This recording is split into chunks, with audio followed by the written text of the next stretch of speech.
got a great story, and you've talked a few times about how you got your start, but I think that because it's an inspirational story that others would benefit to know more about you. So I just want to kind of ask you first out the gate, how you got started with this radio program.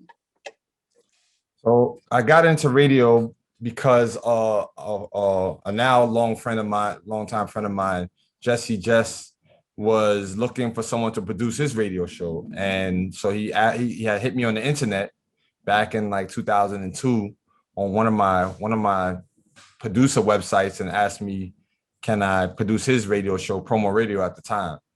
And I was at the time, I'm still the same way. I won't turn down the opportunity if I've never done it, if it's something that seems that I can do. So I just took the opportunity and did it.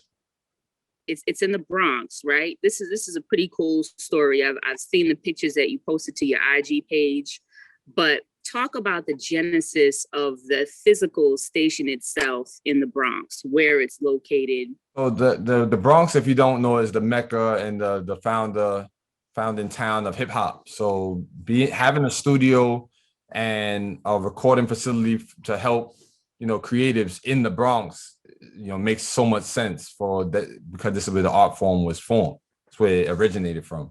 So for me, anytime somebody comes to New York and they fly in, or somebody books them on the show, they're like, yo, this is the Bronx. Like, this is the home of hip hop. And it's always a story to tell behind that. So I think that's pretty dope. Like, it started off as a room. Yeah, it actually started off as a home studio. So it was just one room set up that I had it was set up pretty nice, in terms of a setup for people to be able to do interviews. I had a desk and then a couch, and then people would talk back and forth from the desk to the couch, or they would sit around the desk. So yeah, it always had that radio talk show type of feeling. And you've seen a lot of people come and go from there, right? People like the likes of Remy Ma, Papoose, J. Cole, Nipsey Hussle, rest in peace, KRS One. Yes. Grand Puba, AG from Showbiz and AG. Yeah, quite a lot. Rod Digger, Music Soul Child. There's so many people that I got a chance to work with that when I really get a chance to, sometimes I need to sit down and really like reflect before my memory don't serve me correct.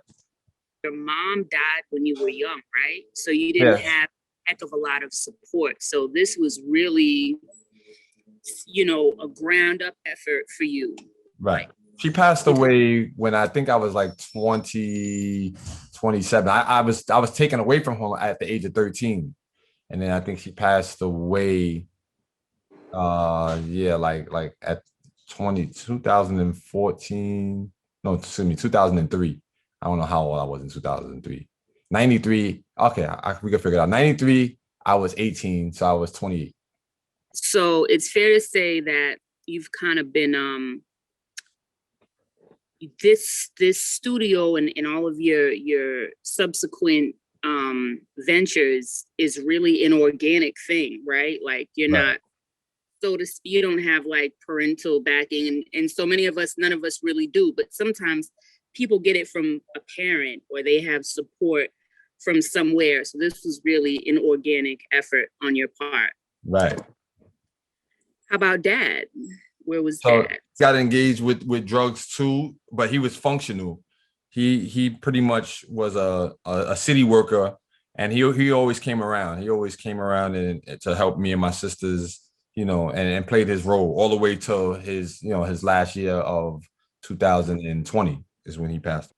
But you do have a support system, right? You've got an incredible network of friends. An adopted family. Jim Jones' mom, right? Yeah, Mama Jones. Mama Jones definitely shows me love. And as of late, she's definitely been stepping into the role of, like a god mom. Like, she definitely invites me over for dinners and special events, and me and her work on her project. She has a Cheers from Harlem show that I help her get some video work done on. So ever since then, she's been almost like attached. We've been attached to the media now. And she's amazing. And my sisters as well. My sisters definitely show me a lot of love. So in terms of like adopted family, like, what is your opinion of people who come into our lives, and end up actually filling shoes. It's definitely important to, it takes a village, that old saying. And just because you're not blood related to someone doesn't mean they can't help mentor and guide you. Talk to me about your son and how this pandemic has impacted your relationship. Well, that's probably been the hardest part of this. I think if I would have been able to be closer to him, I could have dealt with being quarantined or being, isolated from a lot of other people a lot better, because I feel like this was a good moment. I don't get a chance to see him that often. And this would have been a good moment for us to catch up on some things and me to help him while he was homeschooling and just be a part of his whole process during this crazy time that we're all living in, because he's going to think back. We're all going to think back to it. And, he's going to remember, only things he's going to remember is, talking to my dad on the phone, on FaceTime every day. But I would have liked to be a part of that process. So it does bother me, but, I cope with it. So how you mitigated this separation was to talk with your son on FaceTime daily? Right. Okay. That and check in with him every day, see how school went, at least 3 times a day, 2 times a day if possible. And just stay engaged with them. We play a couple of video games with each other every now and again. Can you tell me now, with society, especially places like New York and California getting back to normal, what is on the horizon for you in the Matrix studio? And how everything has shifted into a lane that I was in for the last 10 or so years. Now it's really just taking my skills and my abilities and being more mobile and being able to move around more and explore and help people while I'm on the go. So everything is in go mode. So I just want to be one of those guys that can pull up and do an interview with someone anywhere. They can be at a picnic. I can pull out my equipment, do the interview. I could be in another country, do an interview, and it still be redirected back to my brand, which is the foundation that I built in the Bronx. So whether I'm in Connecticut, California, or over in London, when DWI talks to you, you get the Bronx experience in wherever you are. So just taking the show on the road, pretty much. I also see that you show tremendous support for fellow entrepreneurs. Can you tell me, he said, because you're an entrepreneur, like, what is it about entrepreneurs that intrigues you as well? Well, what's special about entrepreneurs is that we all have that gift of just trying to figure it out and get into whatever the goal is, win, lose, or draw. Like we don't think about failing, like, and everybody has their own story. So I never get on a soapbox and start saying how hard I had it, because trust me, like I feel like I did like 18 years of a smooth run, like in business. Like it wasn't always perfect, but it was what I wanted it to be. I never felt like I was doing something and being forced to do it. I woke up early every day and got right to it. So, but for a lot of other people, they have different trials and tribulations. Some women have 2 and 3 and 4 kids they got to deal with while they're still trying to deal with this, while they're still trying to deal with a day job, while they're going to school. So, everybody has different scenarios to their situation, to their success, different roads. But entrepreneurs definitely have a different mindset for the most part. If you put 10 of us on the line, there's going to probably be about 7 things that we all share equally outside of just a 9 to 5.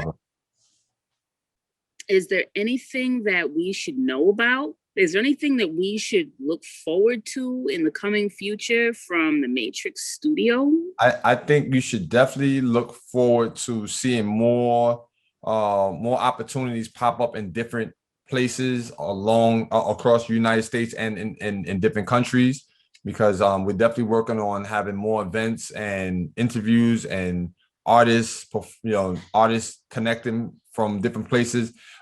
Pretty much what a Spotify and an Apple and all of them do for music, for people to keep everybody under the same envelope. That's what I want to do with podcasts and relationships and artists. Like I want to be the person to actually connect people and brands together. So that's what I'm working on right now.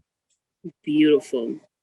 Well, DWI Music, it has been an honor, truly, and a pleasure, as always. Thank you for speaking with me this afternoon, and I hope you have a wonderful rest of the Thank day. you. And I cannot wait for you to, hopefully you make it into the studio so we can have this part 2 to this in the premiere. I might have some questions for you because I know you do a lot too. Hey, okay. Matter of fact, that's exactly what's going to happen. The remix is going to be, I'm going to talk to you, but then we're going to talk together and compare our entrepreneur mission and see how we can help the future. Most definitely. Look forward to that. I'll let you know when I'm in there, okay? All right. All right. Thank you, Hana. Nice to see you again. Nice to see you too. Bye-bye.